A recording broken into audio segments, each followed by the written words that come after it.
আপনার পুরো শরীরের সকল অর্গান, আপনার হার্ট, আপনার লিভার, আপনার কিডনি সব যদি ঠিক থাকে, রূহ যদি না আসে চলবে না আপনার শরীর। ওই যে এনার্জি, অদৃশ্য শক্তি, মানুষ দেখতে পাচ্ছে বিদ্যুৎ, তো আল্লাহ সুবহানাহু ওয়া তাআলা এরকম অদৃশ্য শক্তি থাকতে পারে না? অবশ্যই থাকতে পারে। সেটি আল্লাহ সুবহানাহু ওয়া তাআলার আদেশে মানুষের শরীরে আসে এবং সাথে সাথে মানুষের শরীর শক্তি সঞ্চার করে এবং অ্যাক্টিভ হয়ে যায়। এই জন্য মানুষকে বলা হয়েছে, আমরা বলি ইন্তেকাল, মানুষ মৃত্যুবরণ করে না, ইন্তেকাল করে, তথা স্থানান্তর করে। আগে রুহের জগতে ছিল, এখন পৃথিবীতে আছে, তারপরে বারজাখী জীবনে, তারপর পরকালে। ট্রান্সমিশন, স্থানান্তর, মৃত্যুবরণ করে না। এই জন্য অসংখ্য মানুষ দেখবেন পৃথিবীতে কোনো প্রকার ফিজিক্যাল ইলনেস, শারীরিক অসুস্থতা ছাড়াই মারা যায়, এবং শত রকমের পোস্টমর্টেমও কোনো শারীরিক অসুস্থতা ধরা পড়ে না, যে না রক্ত সঞ্চালন বন্ধ হয়ে মারা গেছে, বা হার্টের কার্যক্রম বন্ধ হয়ে মারা গেছে, বা এটা হয়ে মারা গেছে, কোনো প্রকার কারণ ছাড়া। ওইটাই রাসূলুল্লাহ সাল্লাল্লাহু আলাইহি ওয়াসাল্লাম বলেছে যে আমার শয়তান ইসলাম গ্রহণ করেছে। মানে রাসূলুল্লাহ সাল্লাল্লাহু আলাইহি ওয়াসাল্লামের তার স্বভাব চরিত্রে ফেরেশতা স্বভাবের এত বেশি প্রাধান্য যে সেখানে নফস এবং শয়তানের কোনো জায়গা আর বাকি থাকেনি। কিন্তু আমাদের স্বভাব চরিত্রে এত বেশি শয়তানের জায়গা, মানে প্রত্যেকটা, যেখানে কোনো মানুষ যদি সিয়াম পালন করে তাহলে সে পৃথিবীতেই না খেয়ে থাকার মাধ্যমে তার শরীরে থাকা নফসকে এবং শয়তানি শক্তিকে দুর্বল করতেছে এবং ফেরেশতার শক্তিকে পাওয়ারফুল করতেছে তার শরীরের মধ্যে। কোনো মানুষ যদি তার নফসের বিরুদ্ধে যুদ্ধ করে 5 ওয়াক্ত সালাতে উপস্থিত হয়, তাহলে প্রত্যেকটা 5 ওয়াক্ত সালাত তার রুহের পাওয়ারকে, তার ফেরেশতা স্বভাবের পাওয়ারে ভোল্টেজ যুক্ত করতেছে, পাওয়ারফুল করতেছে।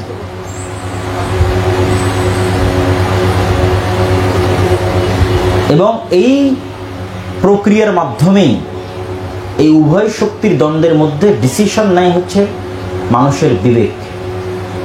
আর মানুষের বিবেকের লার্নিং সিস্টেম আছে। যেমন আমরা যদি অসংখ্য যন্ত্রপাতি মানুষ তৈরি করেছে, কিন্তু সেই যন্ত্রপাতির মধ্যে এখন মানুষের টেকনোলজির মধ্যে এআইও যুক্ত হয়েছে, চ্যাট জিপিটি, জেমিনি, গ্রক। তো মানুষের তৈরি করা আর্টিফিশিয়াল ইন্টেলিজেন্সগুলো সেম মানুষের লার্নিং প্রসেসেই তাদেরও লার্নিং প্রসেস।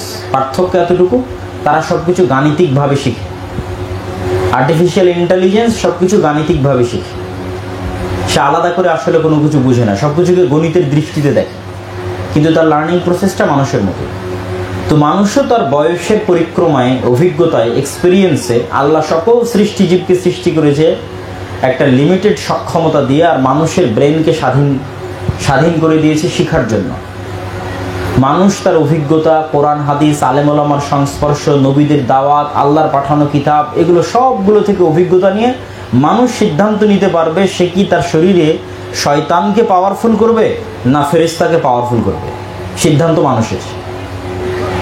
এটা মানুষ তার এক্সপিরিয়েন্স থেকে, তার লার্নিং থেকে শিখবে।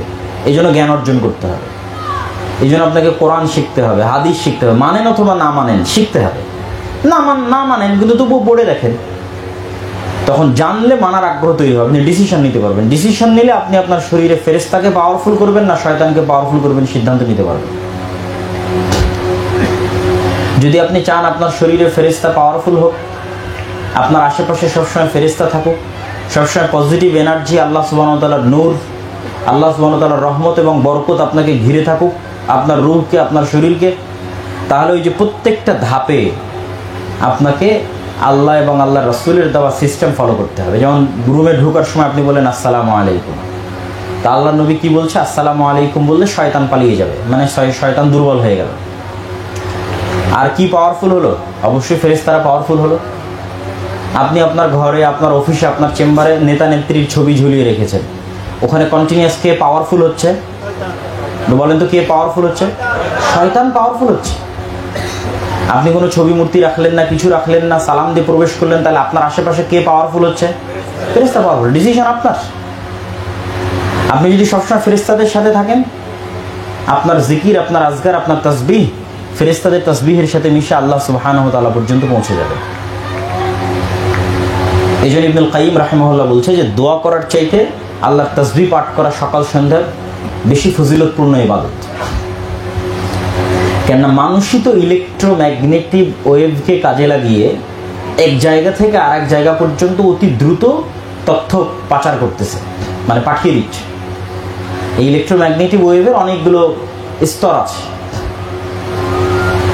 আপনারা যারা সায়েন্স পড়েন তারা তো খুব ভালোই জানেন। যেমন রিমোট কন্ট্রোল কিভাবে কাজ করে, এসি কিভাবে চলে, তারপরে আমরা এখান থেকে আমেরিকা ফোনে কথা বলতেছি, সাথে সাথে সেটা চলে যাচ্ছে আমেরিকা পর্যন্ত। আমরা ইন্টারনেট ইউজ করতেছি, ঠিক আছে। তারপর এর চাইতেও আপার লেভেলের যখন ওটা লাইট আকারে দেখা যায়, তখন হচ্ছে যখন আমরা এক্সরে করি বা যখন ক্যান্সারের ক্ষেত্রে গামা রে করা হয়, তখন ওটাই লাইট আকারে দৃশ্যমান হয়। আর যখন এসি ইউজ করতেছি, রিমোট ইউজ করতেছি, অথবা ফোনে কথা বলতেছি বা ইন্টারনেট চালাচ্ছি, তখন লাইট আকারে দেখা যায় না, কিন্তু আছে এবং আমরাই ট্রান্সফার করতেছি। তাহলে মানুষই পৃথিবীতে থাকা এমন একটা সিস্টেম আবিষ্কার করেছে, এটা মানুষ কাজে লাগাচ্ছে। সেখানে মানুষ কেমনে বিশ্বাস করে যে সে বলতেছে আর আল্লাহ শুনতেছে না, আল্লাহ পর্যন্ত পৌঁছতেছে না? কেমনে মানুষ বিশ্বাস করে? মানে তার কথাটা সাথে সাথে আল্লাহ পর্যন্ত পৌঁছতেছেন, এটা আপনি কেমনে এই যুগে বসে বিশ্বাস করতে পারেন, যেখানে আপনি ফোন ব্যবহার করে সাথে সাথে আমেরিকা পর্যন্ত আপনার আওয়াজ চলে যাচ্ছে ইলেকট্রোম্যাগনেটিক ওয়েভের মাধ্যমে? সেখানে আপনি কেমনে বিশ্বাস করতেছেন যে আপনি বলতেছেন সেটা আল্লাহ শুনতেছে না? কেমনে বিশ্বাস করতেছেন যে আপনি সুবহানাল্লাহ বলবেন, আলহামদুলিল্লাহ বলবেন, আল্লাহু আকবার বলবেন, সেটা আল্লাহ পর্যন্ত পৌঁছবে না, এখন সাথে সাথে পৌঁছবে না? এটা কেমনে বিশ্বাস করা যায়? অথচ আল্লাহ সুবহানাহু ওয়া তাআলা হচ্ছেন ওয়া হুয়া আলা কুল্লি শাইইন কাদির, তিনি আরো বেশি পাওয়ারফুল।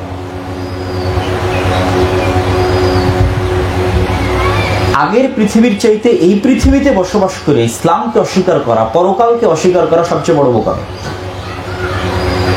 বর্তমান পৃথিবীতে মানুষ এত আল্লাহ সুবহানাহু ওয়া তাআলার নিদর্শন দেখার পর কোনো মতেই সে আল্লাহর শক্তি, আল্লাহর ক্ষমতা, পরকাল ইত্যাদিকে অস্বীকার করতে পারে না। ধরেন মানুষ যেই সিস্টেম ব্যবহার করে তথ্য আদান প্রদান করতেছে, তথা আমরা নিজেদেরকে অনলাইনে যাওয়ার জন্য আমাদের একটা সিস্টেম ফলো করতে হয়। কেবলের মাধ্যমে ইন্টারনেট আসে, ঠিক আছে। এখনও কিন্তু কেবলের ভিত্তিতে ইন্টারনেট আসে, একমাত্র স্টারলিংক হয়তো কেবল ছাড়া ইন্টারনেট দেওয়ার চেষ্টা করতেছে। তো মানুষই যদি আজকে পৃথিবীতে চেষ্টা করে যে এখন একটা গাছের পাতা নড়লে আমি জানতে চাই আব্দুল্লাহ আজকে কোথায় থেকে কোথায় গেল, আমি সাথে সাথে লাইভ জানতে চাই, মানুষ যদি চেষ্টা করে, তাহলে এখন সমগ্র পৃথিবীর আকাশে নিকট লো অরবিটে সব স্যাটেলাইট সেট করে দিতে হবে, lakh lakh crore crore million million satellite set করতে হবে, এবং জমির প্রত্যেকটা ইঞ্চিতে সেন্সর সেট করতে হবে, সাউন্ড সেন্সর, ঠিক আছে, প্রত্যেকটা নড়ার সেন্সর, সাউন্ডের সেন্সর সব সেট করতে হবে। মানুষ যদি সমগ্র পৃথিবীর অর্থ খরচ করে চেষ্টা করে যে এখন পৃথিবীতে কখন কোথায় কি ঘটতেছে জানতে পারবে, তাহলে সেই টেকনোলজি মানুষ অর্জন করে ফেলেছে। সেখানে আপনি কেমনে বিশ্বাস করতেছেন যে সেটা আল্লাহ সুবহানাহু ওয়া তাআলা পারবে না? মানে আমি আরো সহজ করে দিই, যে আমরা অনলাইনে অ্যাকাউন্ট খুলে ফেসবুকে ঢুকতেছি, তাই না? সেখানে আমার এক্সিস্টেন্সটা তৈরি করতেছি। এখন আমি যদি বলি আপনি নিজে অনলাইনে আছেন, আমি মনে হয় বুঝাতে পারলাম না। মানে আপনি এখন অনলাইনের মধ্যেই আছেন, আপনি একটা ডাটা, আপনি যখন হাত নাড়াচ্ছেন এটা একটা ওয়েভ তৈরি করতেছে, সবকিছু ওয়েভ তৈরি করে, আপনার সাউন্ড এটা একটা ওয়েভ তৈরি করতেছে, আপনি একটা ডাটা, আপনি অনলাইনের মধ্যে আছেন। আল্লাহ সুবহানাহু ওয়া তাআলা যদি আপনাকে ফুল অনলাইনের মধ্যে ফেলে দেয়, আপনি কি করবেন? ওই টেকনোলজি তো পৃথিবীতে আছে। আল্লাহ বলছেন ওমা তাসকুতু মিন ওয়ারাকাতিন ইল্লা ইয়ালামুহা, গাছের একটা পাতাও নড়ে না যেটা সাথে সাথে আল্লাহ সুবহানাহু ওয়া তাআলা জানতে না পারেন। তাতে পৃথিবীতে যা কিছু হচ্ছে তার সকল ডাটা ইনস্ট্যান্ট লাইভ আল্লাহ সুবহানাহু ওয়া তাআলা জানেন। তাহলে এই অবস্থায় আমরা কিভাবে আল্লাহ সুবহানাহু ওয়া তাআলার অস্তিত্বকে অস্বীকার করতে পারি? আমি যদি পরকালের কথা বলি, তাহলে পরকালের ক্ষেত্রে এখন মানুষ নিজেরাই তাদের টেকনোলজি যতদূর ডেভেলপ করেছে, ন্যানো টেকনোলজি যতদূর ডেভেলপ করেছে, তাতে মানুষের অল্প কয়েকদিন পর মানুষের শরীরের কোষ তৈরি করতে পারবে। এখন জাস্ট জীবজন্তুর উপর প্রয়োগ হচ্ছে, যেমন ব্রকলি, তারপর আমাদের মোবাইলগুলো ইউজ করছে, এগুলো সব ন্যানোটেকের মাধ্যমে। আগে 10-15টা ঘর মিলে কম্পিউটার রাখা লাগতো, এখন একটা চিপের মধ্যে, ইন্টেল বা এনভিডিয়ার একটা চিপের মধ্যে ওরকম 10-15টা কম্পিউটারের তথ্য চলে আসতেছে। তো ন্যানো টেকনোলজিতে মানুষ যত এগিয়ে যাবে, অদূর ভবিষ্যতে মানুষ তার শরীরের কোষ তৈরি করতে পারবে। জাস্ট একটা চুল এবং চুলের কয়েক হাজার গুণকে যদি চুলে ভাগ করা হয়, তো তার ক্ষুদ্র থেকে ক্ষুদ্রতম অংশ যদি মানুষ পায়, তো মানুষই তার পুরো ডিএনএ বের করতে পারবে, তার সকল ডাটা, এবং পুনরায় তার কোষ তৈরি করে ওই অবয়বে একটা মানুষ তৈরি করে দিতে পারবে। এই বিশ্বে বসে আপনি বিশ্বাস করতে পারছেন না যে আল্লাহ আপনাকে পুনরায় জীবিত করতে পারবে। আপনার চেয়ে পাগল কে হতে পারে? মানুষই আপনার চুলের কয়েক লক্ষ গুণের একটা গুণ যদি পায়, তাহলে ন্যানো টেকনোলজি দিয়ে মানুষই আপনার পুরো শরীর তৈরি করে ফেলতে পারবে। সেখানে বসে আপনি বিশ্বাস করতেছেন আল্লাহ আপনাকে পুনরায় তৈরি করতে পারবে না। আপনি মাটিতে মিশে হাড় হয়ে যাবেন। আপনার চুলের কয়েক লক্ষ গুণের একটা গুণ থেকে মানুষ আপনাকে ধরে ফেলতে পারবে, তাহলে আল্লাহ কোথায় থেকে ধরে ফেলতে পারবে? সেখানে আপনি বলছেন না আমি মাটির সাথে মিশে যাব, ইম্পসিবল। পৃথিবীর প্রত্যেকটা জিনিস এমনভাবে আল্লাহ সুবহানাহু ওয়া তাআলা সাজিয়ে রেখেছে, এমন সিস্টেমে, এমন নিয়মে, যা ভেদ করার ক্ষমতা মানুষের নাই। তো এই জন্য আমি বলেছি কি, যে আমাদেরকে আমাদের শরীরে ফেরেশতা শক্তিকে পাওয়ারফুল করতে হবে, আমাদের আশেপাশে ফেরেশতা শক্তিকে পাওয়ারফুল করতে হবে। এটাই যুবক সমাজের কাজ। আপনি যদি আপনার নাফসকে পাওয়ারফুল করেন, শয়তানকে পাওয়ারফুল করেন, যেমন গান বাজনা, বাদ্যযন্ত্র, অশ্লীলতা, এগুলো প্রত্যেকটা হচ্ছে আপনার নাফসকে শক্তিশালী করবে। এগুলো আপনার নাফসের চাহিদা, এবং এর দ্বারা আপনি আপনার উপর জুলুম করবেন, এবং এর দ্বারা আপনার শরীরের মধ্যে ফেরেশতা শক্তি দুর্বল হবে, এবং আপনি শয়তানের গোলাম হিসেবে পৃথিবীতে বসবাস করবেন। আর যদি আপনি চান যে না আমার নাজাত দরকার, মুক্তি দরকার, আল্লাহ সুবহানাহু ওয়া তাআলা যেদিন ধরে বসবে সেই দিন আমি বাঁচতে চাই, ইনস্ট্যান্ট সব কিছু, এই পুরো বিশ্ব যে আপনি দেখতেছেন, এই পুরো বিশ্বকে আল্লাহ সুবহানাহু ওয়া তাআলা যন্ত্র হিসেবে পেশ করবে কিয়ামতের মাঠে। মানে আমাদের দৃষ্টিকোণ থেকে যন্ত্র বললাম আর কি, কিন্তু কোরআনে আল্লাহ সুবহানাহু ওয়া তাআলা কিভাবে বলছে, ইযা যুলজিলাতিল আরদু জিলজালাহা ওয়া আখরাজাতিল আরদু আসকালাহা ইয়াওমাইযিন তুহাদ্দিসু আখবারাহা বিআন্না রাব্বাকা আওহা লাহা। এই মাটি সেই দিন কথা বলবে, মাটির উপর যা যা সংঘটিত হয়েছে। আমরা মনে করছি মাটির উপর বসবাস করছি, না, এই মাটির শক্তি আছে, পাওয়ার আছে, এনার্জি আছে, এই জন্য মাটিতে গাছপালা হয়। আজকে মাটিকে আল্লাহ কথা বলার শক্তি দেয়নি, গাছপালা উৎপাদনের জন্য লাগিয়েছে, মাটি গাছপালা ঘাস উৎপন্ন করতেছে। কালকে আল্লাহ এই মাটিকে কথা বলার শক্তি দিবে, মাটি কথা বলবে। কিয়ামতের মাঠে আল্লাহ বলছে সেদিন মানুষের হাত, মানুষের পা, মানুষের চামড়া কথা বলবে। তো আজকেই তো আপনি ফিঙ্গারপ্রিন্ট দিলে আপনার আইডেন্টিটি ট্রেস করা যাচ্ছে, সারা পৃথিবীর সব মানুষের মধ্যে আপনি আলাদা, আপনার ফিঙ্গারপ্রিন্টে ধরা যাচ্ছে। তো কাল কিয়ামতের মাঠে এটা ধরা যাবে না, এটা আপনি কীভাবে বলতেছেন? মানে এই আধুনিক যুগে বসে আপনি এটা কেমনে অস্বীকার করতে পারেন, যেখানে আপনি বলতেছেন ইন্নাল্লাহা আলা কুল্লি শাইইন কাদির, আল্লাহ সকল কিছুর উপর ক্ষমতাবান। মানে আল্লাহ সুবহানাহু ওয়া তাআলা এর চাইতে বেশি ক্ষমতাবান। ওয়া মান ইয়া'মাল মিসকালা যাররাতিন খায়রান ইয়ারাহ, আল্লাহ দাররা, অণু এবং পরমাণু কত ছোট হয় যারা সায়েন্সের স্টুডেন্ট তারা জানে। ইলেকট্রন, প্রোটন, নিউট্রন, এই যে অণু, এগুলো ফিজিক্সের কমন রুলস এগুলোতে কাজ করে না। যখন ক্ষুদ্র থেকে ক্ষুদ্র হয় তখন সেখানে কোয়ান্টাম ফিজিক্স শুরু হয়, যখন সেখানকার রুলসই ভিন্ন। এমনকি এই পৃথিবীতে থাকা একটা ইলেকট্রন, প্রোটন বা নিউট্রনের কোনো পরিবর্তন আসলে অন্য গ্রহ পরিবর্তন আসে, বিজ্ঞানীরা প্রমাণ করছে এবং হতবাক হচ্ছে কিভাবে এটা সম্ভব। তা আপনার পুরো শরীর তো সেগুলো দিয়েই তৈরি, আপনি কোথায় পালিয়ে যাবেন বলেন? সব অণু থেকে পরমাণু আল্লাহ সুবহানাহু ওয়া তাআলা নিকটে আছে, এবং সবকিছু তিনি জানছেন, সবকিছু তিনি দেখছেন। জাস্ট আল্লাহ সুবহানাহু ওয়া তাআলা বলবে, আর আপনি সেই দিন এমনভাবে ফেসে যাবেন, মানুষ এমনভাবে ফেসে যাবে তার আমলনামা নিয়ে, তার সকল কিছু নিয়ে আল্লাহ ওইভাবে প্রুফ তাকে দিবেন। ইয়ারাহ, সে দেখতে পাবে, পড়বে, প্রমাণ পেশ করা হবে, পৃথিবীকে প্রমাণ হিসেবে পেশ করা হবে, তার হাত এবং তার পাকে প্রমাণ হিসেবে পেশ করা হবে। তাহলে এই আধুনিক বিশ্বে বসে, আধুনিক যুগে বসে আপনি যদি অবহেলায় নিজের জীবনটা পার করেন এবং সজাগ না হন, তাহলে আপনার চাইতে হতভাগা এবং আপনার চাইতে পথভ্রষ্ট অথবা আপনার চাইতে বোকা বা নির্বোধ কেউ নাই। এই জন্য যুবক ভাইদের প্রতি বা তরুণ ভাইদের প্রতি আমার উদাত্ত আহ্বান থাকবে, আপনারা আরও বেশি বেশি কোরআন পড়েন। আল্লাহ সুবহানাহু ওয়া তাআলা কীভাবে নিজেকে তুলে ধরেছে, আল্লাহ সুবহানাহু ওয়া তাআলার ক্ষমতা এবং শক্তি তিনি কিভাবে তুলে ধরেছে, মানুষকে তিনি কিভাবে তুলে ধরেছে, পৃথিবী সৃষ্টির রহস্য আল্লাহ সুবহানাহু ওয়া তাআলা কীভাবে তুলে ধরেছে, পৃথিবীতে শয়তান কিভাবে কাজ করে মানুষের বিরুদ্ধে।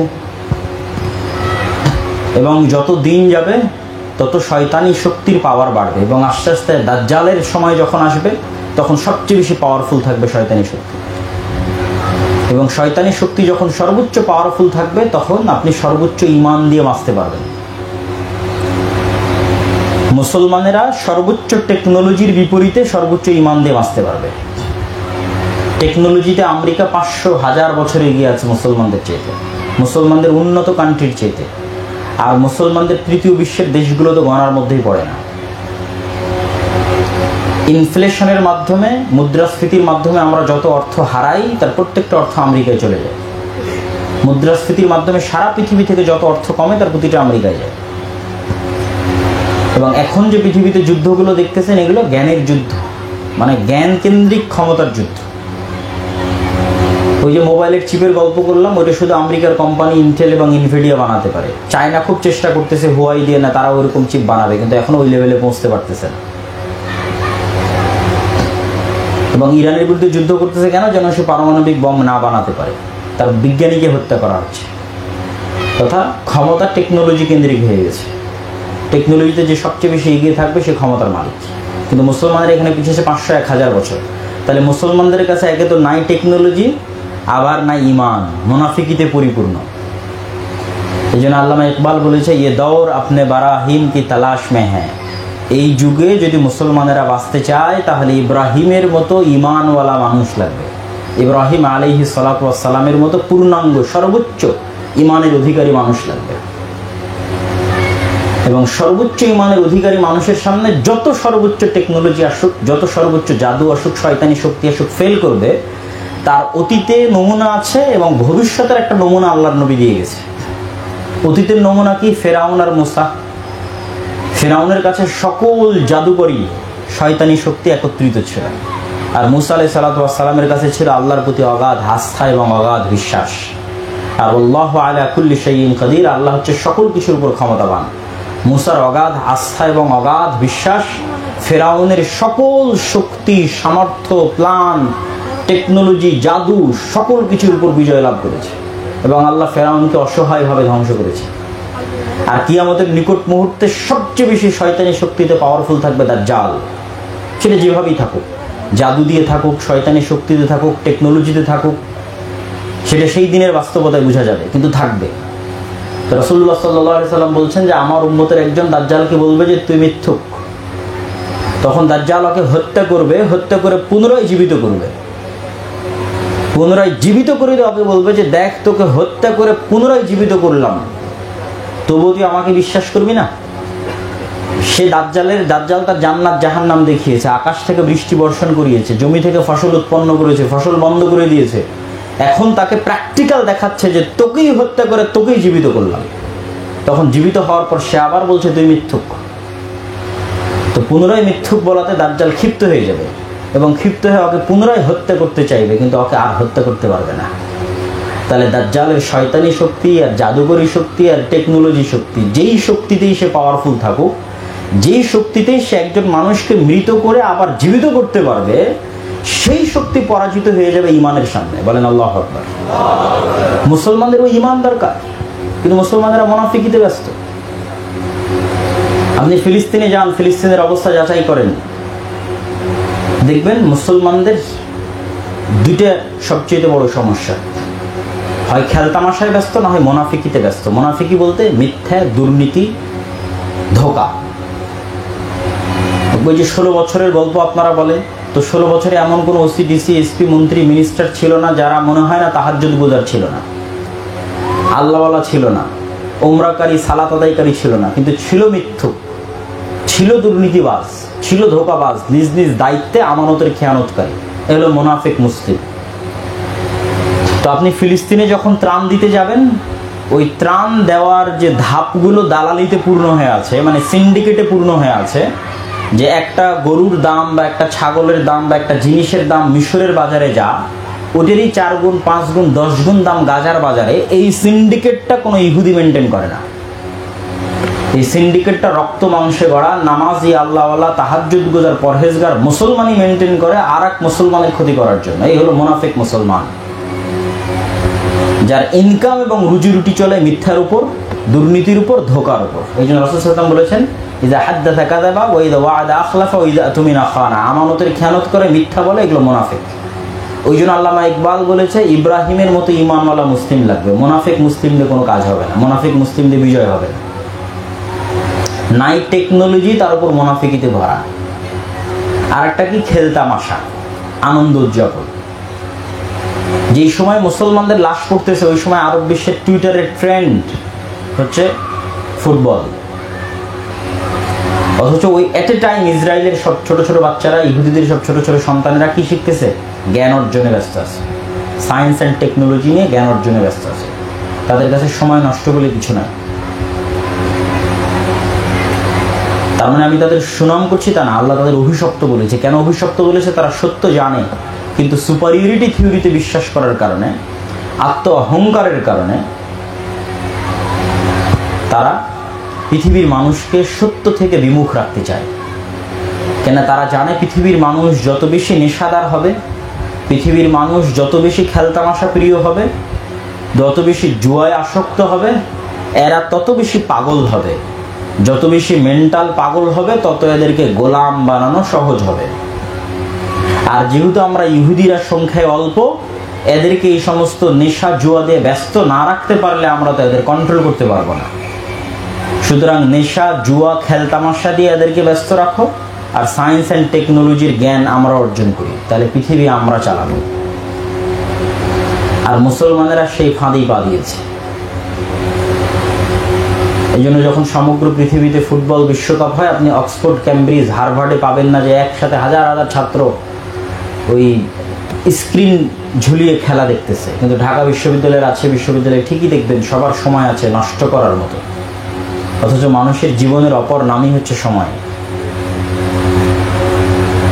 মানুষ যেটাই করতে চাক না কেন তার সেটা করার সক্ষমতা আছে, চেষ্টা আছে, কিন্তু সময় সীমিত। সময় মাফ করবে না কাউকে, সময় সীমিত। জান্নাতে যেতে চান, সময় সীমিত। ধনী হতে চান, সময় সীমিত। ক্ষমতা অর্জন করে প্রধানমন্ত্রী, প্রধান বিচারপতি হতে চান, সময় সীমিত। চাকরি বাকরি করে ভালো সার্টিফিকেট অর্জন করে উচ্চ পর্যায়ে যেতে চান, সময় সীমিত। সময় নাই। মানুষের জীবনের অপর নামই হচ্ছে সময়। আর এই সময়কে সবচেয়ে বেশি নষ্ট করে খেলতামাশায়, অবহেলায় মুসলমানেরা। তাহলে কিভাবে তারা মুক্তি পাবে? বরং মুসলমানেরা আজকে জাতিগত নিধনের শিকার তাদের কার্যক্রমের ফলশ্রুতিতে। বিমা কাসাবাত আইদিকুম, মুসলমানদের নিজের হাতের কামাই। এবং এটার কারণ হচ্ছে, আমি বলেছি, ঔপনিবেশিক শাসন আমল, কলোনিয়াল মাইন্ড সেট আপ। দীর্ঘ 190 বছর ব্রিটিশদের শাসন ব্যবস্থার অধীনে থেকে আমাদের মন মানসিকতা গোলামিতে পূর্ণ হয়ে গেছে। ঠিক যেমন বানু ইসরাইলের মন মানসিকতা ফেরাউনের গোলামি করতে করতে নষ্ট হয়ে গেছিল। এই জন্য ফেরাউনের গোলামি করতে করতে বানু ইসরাইলদের মন মানসিকতা ন্যারো হয়ে গেছিল, সংকীর্ণ, একটা রুটিনে মারামারি লাগিয়ে দিল। ঠিক মুসলমানেরা ব্রিটিশদের বা অন্যান্য ঔপনিবেশিক শাসন ব্যবস্থার গোলামি করতে করতে তাদের মন মানসিকতা ন্যারো হয়ে গেছে। এরা একজন আর একজনের বিরুদ্ধে টাকার কাছে বিক্রি হয়ে যাবে। আপনি আফ্রিকার হিস্ট্রি পড়েন, আফ্রিকাতে স্পেন এবং ফ্রান্সের যে ভয়ঙ্কর উপনিবেশ, বিশেষ করে ফ্রান্সের, কেন্দ্রীয় ব্যাংকে টাকা তাদের কেন্দ্রীয় ব্যাংকে রাখতে হবে। সেটার 20% মাত্র আফ্রিকান কান্ট্রিগুলো খরচ করতে পারবে, যেমন বুরকিনা ফাসো, যেখানে এখন নতুন একজন বিদ্রোহী নেতা আসছে, ইব্রাহিম ট্রাওরে। এর বিরুদ্ধেই অল্প কয়েকদিনের মধ্যে দেখবেন কোনো না কোনো সেনা সদস্য বিদ্রোহ করেছে, সে টাকার কাছে ফ্রান্সের কাছে বিক্রি হয়ে গেছে। কেননা এর আগে গত 50 বছর এরকম হয়েছে। যখনই কোনো স্বাধীন চেতা শাসক আসে, তখন সেই স্বাধীন চেতা শাসকের বিপরীতে পাল্টা বিপ্লব হয়, টাকার কাছে বিক্রি হয়ে যায়। যারা টাকার কাছে বিক্রি হচ্ছে ওরাও মুসলমান। তাহলে ও টাকার কাছে বিক্রি হচ্ছে কেন? ওই ফ্রান্সের গোলামি করতে করতে ওদের নেচার এরকম হয়ে গেছে, যেমন আমাদের হয়েছে। আপনি যতই জুলাই আন্দোলনে বিশাল আন্দোলন করে মনে করছেন দেশ স্বাধীন করেছি, এই দেশে বিক্রি হওয়ার জন্য, মস্তিষ্ক বিক্রি হওয়ার জন্য অসংখ্য রাজনীতিবিদ আছে যারা মুসলমান, নামাজি, পরহেজগার, আল্লাহওয়ালা, ওমরাকারী, সালাত আদায়কারী, কিন্তু মুনাফিক। টাকার কাছে বিক্রি হয়ে যাবে, হয় দাদাদের কাছে বিক্রি হয়ে যাবে পার্শ্ববর্তী দেশের, আর না হলে পাশ্চাত্য প্রভুদের কাছে বিক্রি হয়ে যাবে। এইভাবেই মুসলমানদেরকে কন্ট্রোলে রাখা হয়। যতদিন মুসলমানেরা আত্মমর্যাদা, আত্মসম্মান, সত্যবাদিতা, ন্যায়পরায়ণতা, পরিপূর্ণ ঈমান, এগুলো নিয়ে যতদিন সামনে না আসতেছে, ততদিন কোশ্চেনকালেও তাদের বিজয় আসবে না। এবং সময় নষ্ট করে খেলতামাশা, আড্ডা, গান বাজনা এগুলোতে ব্যস্ত না থেকে জ্ঞানের পিছনে সময় না দিবে, জ্ঞানী শক্তি, ততদিন তাদের বিজয় আসবে না। কিন্তু আপনি দেখবেন যে আমরা কি পরিমাণ হীনম্মন্য জাতি। যে কোনো ইহুদির ছবি যদি আপনি ইউটিউবে ছাড়েন তো দেখবেন সবার দাড়ি আছে, সবার চুল আছে এ পর্যন্ত, সবার মাথায় এরকম ছোট্ট একটা টুপি আছে, এরকম ছোট্ট একটা টুপি আছে। কিন্তু আপনি এরকম কোনো ইহুদি পাবেন না যে এইটা নিয়ে হীনম্মন্যতায় ভুগতেছে যে আমার মাথায় টুপি কেন, যে এইটা নিয়ে হীনম্মন্যতায় ভুগতেছে আমার মুখে দাড়ি রাখলে তো আমাকে কেউ সন্ত্রাসী বলতে পারে। এরকম একটা ইহুদি আপনি খুঁজে পাবেন না। তারা তাদের দিনের উপর সো মাচ কনফিডেন্ট, আত্মবিশ্বাসী।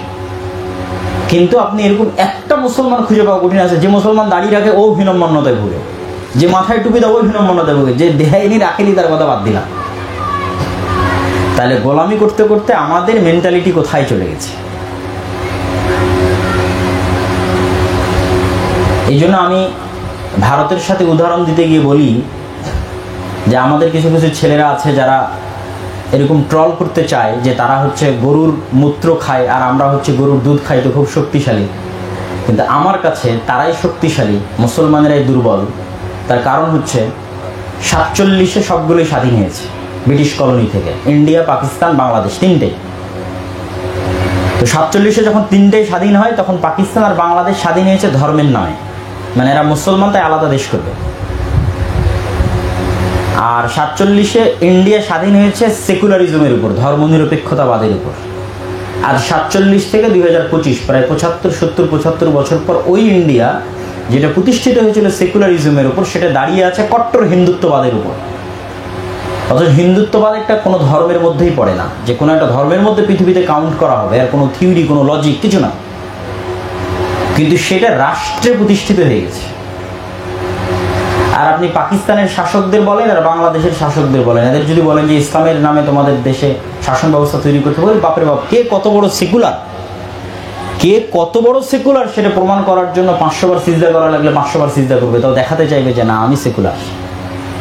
কিন্তু প্রতিষ্ঠা হয়েছে ইসলাম মুসলমানের নামে, আর ওদেরটা প্রতিষ্ঠা হয়েছে সেকুলারিজমের উপর। তাহলে ওদের দিন ভ্রান্ত হওয়ার উপর, মানে তাদের গরুর মূত্র খাওয়া ভ্রান্ত হওয়ার উপর, গরুর মূত্র পান করাকে তারা এত শক্তভাবে বিশ্বাস করে যে তাদের অন্তরে চুল পরিমাণ হীনম্মন্যতা নাই। আর নবী মুহাম্মদ সাল্লাল্লাহু আলাইহি ওয়াসাল্লামের আনিত দিন সত্য হওয়ার উপর, সত্য হওয়ার পরেও তার অনুসারী উম্মত মুসলমানদের অন্তরে এতটাই হীনম্মন্যতা যে নবী মুহাম্মদ সাল্লাল্লাহু আলাইহি ওয়াসাল্লামের সুন্নাত লালন পালনে সে হীনম্মন্যতায় ভোগে। এটাই হলো ডিফারেন্স। এই জন্য আমি বলেছি তারা সাহসী, এরা ভীরু। বাংলাদেশের মুসলমানেরা যারা বলতেছে, ট্রল করতেছে গরুর মূত্র খায়, জি না, ও সাহসী, তার দিন ভ্রান্ত হলেও তার কনফিডেন্স আছে। তোমার দিন সত্য হলেও তোমার কনফিডেন্স নাই, এই জন্য তুমি ভীরু, তুমি কাপুরুষ। সম্মানিত উপস্থিতি, আমি যুবক সমাজের উদ্দেশ্যে এই যে সারমর্ম আলোচনা তুলে ধরলাম, এই সারমর্ম আলোচনা যদি সামারি করি, দিয়ে যদি আমার বক্তব্য শেষ করি, সেটা হচ্ছে পৃথিবীতে আমাদের শত্রুতা শয়তানের সাথে, যা একদম সৃষ্টির শুরু থেকে আমি দেখিয়েছি। শরীরের রূহ কিভাবে কাজ করে, নাফস কিভাবে কাজ করে, এবং সেখান থেকে আমাদের কিভাবে সিদ্ধান্ত নিতে হবে। শয়তানের বিরুদ্ধে ব্যক্তিগতভাবে ফাইটটা শুরু হবে, কিভাবে আমরা আমাদের শরীরে ফেরেশতার শক্তিকে শক্তিশালী করব। ঠিক আছে, আপনি বাথরুমে ঢোকার সময় দোয়া পড়বেন, বাড়ি থেকে বের হওয়ার সময় দোয়া পড়বেন, প্রবেশের সময় সালাম দিবেন, খাবারের সময় বিসমিল্লাহ বলবেন, খাবারের শেষে আলহামদুলিল্লাহ বলবেন। প্রত্যেকটাতে আপনার শরীরে শয়তান দুর্বল হবে, আপনার বাড়িতে শয়তান দুর্বল হবে, ফেরেশতা পাওয়ারফুল হবে, নূর পাওয়ারফুল হবে, আল্লাহ সুবহানাহু ওয়া তাআলার নূর। আপনার অন্তরে, আপনার কলবে নূর বিরাজ করবে আল্লাহ সুবহানাহু ওয়া তাআলা। এবং তখন আপনার জন্য ভালো কাজ করা সহজ হবে। আপনার জন্য ফজরে উঠতে অ্যালার্ম লাগবে না, শুধু নিয়ত যথেষ্ট। ইলহামের মাধ্যমে আল্লাহ সুবহানাহু ওয়া তাআলার পক্ষ থেকে আপনাকে জাগিয়ে দেওয়া হবে, এমনি জেগে যাবে না। কিন্তু যখন আপনি পুরো নাফসকে শক্তিশালী করে রেখেছেন, খাওয়া দাওয়া, আড্ডা, ঘুম, গান, বাজনা, তখন এখানে তো কোনো জায়গাই নাই, না আপনার রুহের কোনো জায়গা আছে, না আপনার শরীরে ফেরেশতা শক্তির কোনো জায়গা আছে। তখন হাজার চেষ্টা করে তো ভালো হতে পারবেন না, কারণ আপনি চলছেন সবসময় শয়তানকে সাথী করে নিয়ে। এবং এই ফাইটটা ধীরে ধীরে বড় হবে। শয়তানের বিরুদ্ধে এই ফাইটটা আস্তে আস্তে কোথায় চলে যাবে? রাষ্ট্রীয় পর্যায়ে চলে যাবে, জাতিগত পর্যায়ে চলে যাবে। এবং যখন ধীরে ধীরে রাষ্ট্রীয় এবং জাতিগত পর্যায়ে চলে যাবে, তখন আমরা দুটো বিষয় তুলে নিয়ে এসেছি, যে মুসলমানদের যে হীনম্মন্যতা, মুসলমানদের যে জ্ঞান বিমুখতা, এবং মুসলমানদের যে মুনাফিকি, সময় নষ্ট করার প্রবণতা, খেলতামাশায় মত্ত থাকা, এগুলো কালেকটিভলি জাতিগতভাবে সমাধান না হলে তারা কখনোই জাতিগতভাবে মুক্তি পাবে না। নিজের দিনের উপর ফুল কনফিডেন্স থাকা লাগবে, সময়কে কাজে লাগাতে হবে, মুনাফিকি থাকা যাবে না, সত্যবাদিতা, আমানতদারিতে, ন্যায়পরায়ণতার উপর অটল প্রতিষ্ঠিত থাকতে হবে। তাহলে দেখবেন আপনি নিজেও মুক্তি পেয়েছেন, আপনার পরবর্তী প্রজন্মও মুক্তি পেয়েছে, জাতিও মুক্তি পেয়েছে। এবং পৃথিবীতে শয়তানি শক্তি যতই শক্তিশালী হোক, সর্বোচ্চ ইমানই মুসলমানদের মুক্তির একমাত্র রাস্তা। যেটা মুসা আলাইহিস সালামের জন্য ছিল, যেটা বনী ইসরাইলের জন্য ছিল, সেটা উম্মতে মুহাম্মাদের জন্য। দাজ্জালের ফিতনা থেকেও বাঁচতে পারবেন এটা দিয়ে। আল্লাহ সুবহানাহু ওয়া তাআলা আমাদের তৌফিক দান করুক, আল্লাহুম্মা আমিন। এই বলে আমি আমার সংক্ষিপ্ত বক্তব্য আজকে এখানেই শেষ করছি। ওয়া আখিরু দাওয়ানা আলহামদুলিল্লাহি রাব্বিল আলামিন। আসসালামু আলাইকুম ওয়া রাহমাতুল্লাহি ওয়া বারাকাতুহু।